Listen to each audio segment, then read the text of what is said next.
Welcome to the chapter on metabolism. In the first section, I'll be introducing the metabolic pathways and then discussing hexokinase and glucokinase. Let's get started. One of the most challenging aspects of biochemistry is knowing how all of the pathways tie together. We've created this map for you, which provides an excellent overview of the key metabolic pathways. I highly recommend that you take a few minutes to familiarize yourself with this map. I also recommend that as you learn biochemistry, you spend several hours to draw out these pathways on your own. If you do this several times, the pathways will become ingrained in your mind, and you'll quickly build up your confidence in approaching test questions. There has been some discussion among those who write for Step 1 about potentially including a metabolic map for biochemistry. However, that may or may not occur in the future. So if and until that happens, I recommend that you memorize the pathways. Okay, with this in mind, let's discuss the map. I recognize that this map may be difficult to see on the video, but you should have access to this map in your book, which should be easy to see. As we cover the various pathways, I'll continually reference this map and then we'll zoom up on the specific pathway of interest. Notice that the different colors on the map represent important pathways. For example, here in yellow represents glycolysis, and down here in blue represents the TCA cycle. Also notice that the enzymes are shown in red, and there is a key which shows you which vitamins are necessary for certain reactions right here, as well as what disorders are associated with certain enzymes. You can see the disorders in this column right here. Let's briefly talk about enzymes, then we'll move on to discussing hexokinase and glucokinase. Here's a list of important enzymes and their functions. Kinases, such as glucokinase in the glycolytic pathway, add phosphate groups. Phosphatases, such as fructose 1,6-bisphosphatase, remove phosphate groups. I'm not going to read each of these to you, but hopefully you get the idea. On tests, you may see incredibly long names for enzymes, but just look at the ending of the name and you should be able to deduce the function of that particular enzyme. In this section, we'll be discussing hexokinase and glucokinase, which are kinases. This figure is from section 1 of your text, which shows the Michaelis-Menten kinetics of the enzymes glucokinase and hexokinase. Vmax refers to the maximum rate at which an enzyme can catalyze a reaction. For example, an enzyme that can convert 1,000 glucose molecules into 1,000 glucose 6-phosphate molecules per second would have a higher Vmax than an enzyme that could only convert 500 glucose molecules into 500 glucose 6-phosphate molecules per second.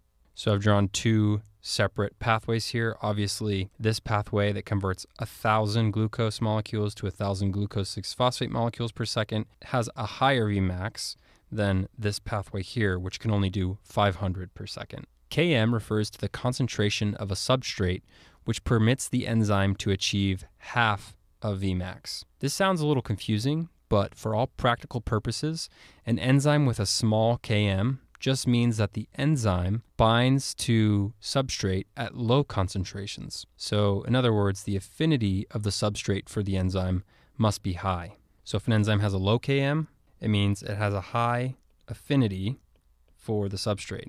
And another way of saying this is that it will bind to the substrate when the substrate is at low concentrations. An enzyme with a large Km means that the enzyme binds to substrate at high concentrations, so the affinity of the substrate for the enzyme must be very low. So just the opposite. So a high Km means that the enzyme binds to substrate when it is at high concentrations, so it must have a low affinity. So notice that glucokinase has a high Vmax and a high Km relative to hexokinase. The high Vmax means glucokinase can convert a lot of glucose into glucose 6-phosphate even when blood glucose levels are high. This is good because, for example, the high Vmax of glucokinase in the liver allows it to take a lot of glucose from the blood and turn it into glycogen during periods of a well-fed state. So a high Vmax means it can convert a high amount of glucose into glucose 6-phosphate, which can then be converted into glycogen. You can imagine if the Vmax of glucokinase in the liver was low, then the rate of the reaction would be slower and not as much glucose would be able to get converted into glycogen during periods of a well-fed state. Also notice that the Km for glucokinase is high.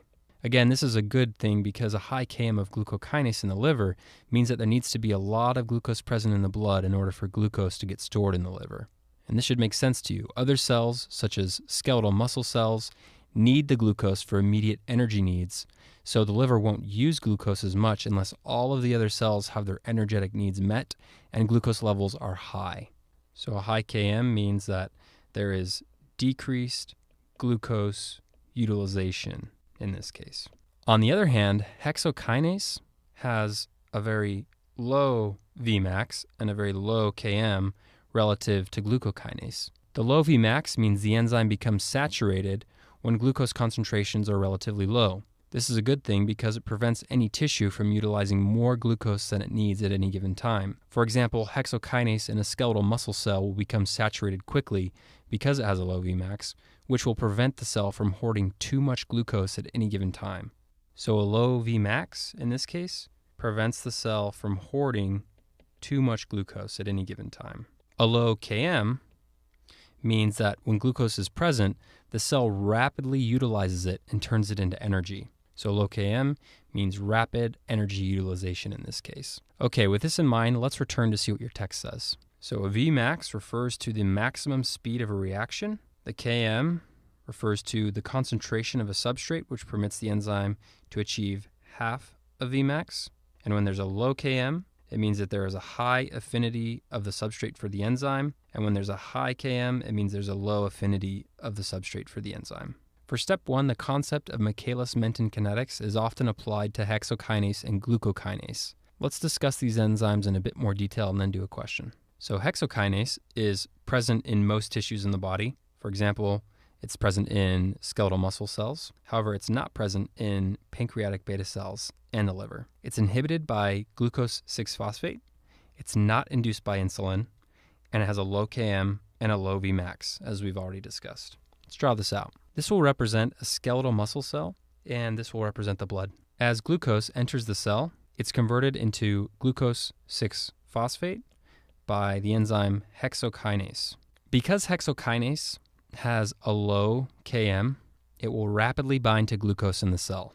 So a low Km means it has a high affinity for glucose and will rapidly bind to glucose once the glucose is in the cell. However, because it also has a low Vmax, it can't utilize too much glucose at any given time, thus preventing the cell from hoarding too much glucose. So low Vmax prevents hoarding. Glucose 6-phosphate is an important inhibitor of hexokinase, which makes sense.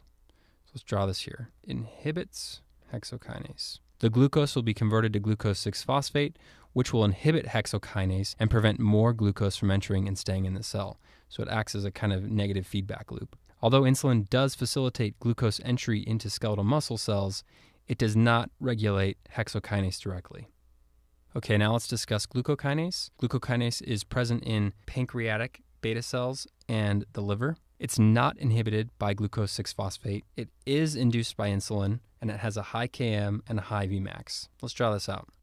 This will represent a pancreatic beta cell, and this will represent the blood. On the cell surface, there are insulin-independent GLUT2 channels, which allow glucose to enter the cell. As glucose enters, it's converted from glucose to glucose 6-phosphate by the enzyme glucokinase. It's then broken down by the glycolytic pathway and as a result produces ATP. There are also ATP-sensitive potassium channels that are inhibited as ATP concentrations rise. So the potassium channels are inhibited and positively charged potassium accumulates in the cell. This causes the cell to depolarize, and depolarization results in voltage-gated calcium channels to open. As calcium enters the cell, it induces exocytosis of insulin into the blood. Okay, with this in mind, let's look closer at glucokinase. Because glucokinase has a high Km, it won't bind glucose until glucose levels are very high. So again, glucokinase has a high Km, which means it has a low affinity for glucose. This is good because it means the pancreas won't release insulin unless glucose levels are really high.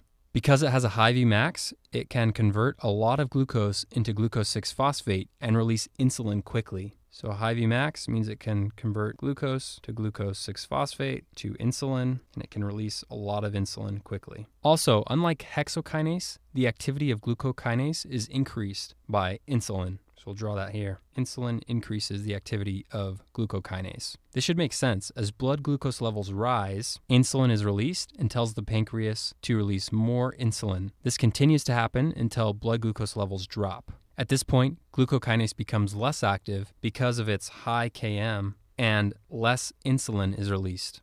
Okay, let's do a question. An experiment is conducted to determine the maximum velocity of two enzymes. The results of the experiment are shown below. What enzyme from the experiment most closely resembles an enzyme in the glycolytic pathway that is regulated by concentrations of glucose 6-phosphate? Okay, in order to get this question right, you need to be able to interpret this table and then know which enzyme from the glycolytic pathway is regulated by the concentrations of glucose 6-phosphate. Let's look at the table first. Notice that on the left-sided column, we were given the substrate concentration. So glucose is the substrate. The middle column represents the velocity of enzyme X, and the right-sided column represents the velocity of enzyme Y. Note that with both enzymes, Vmax is reached. With enzyme X, Vmax is reached right here, which is 400 micromoles per liter per second. This occurs at a substrate concentration of 30 millimoles. With enzyme Y, Vmax is reached right here at 600 micromoles per liter per second, and this occurs at a substrate concentration of 40 millimoles. In other words, enzyme X has a lower Km than enzyme Y because the Vmax is reached at a relatively low substrate concentration, so low Km. It also has a lower Vmax because the maximum rate of the reaction is 400, which you can see right here, compared to 600 with enzyme Y. So it has a low Vmax. Recall that hexokinase has a low Km and Vmax relative to glucokinase, so enzyme X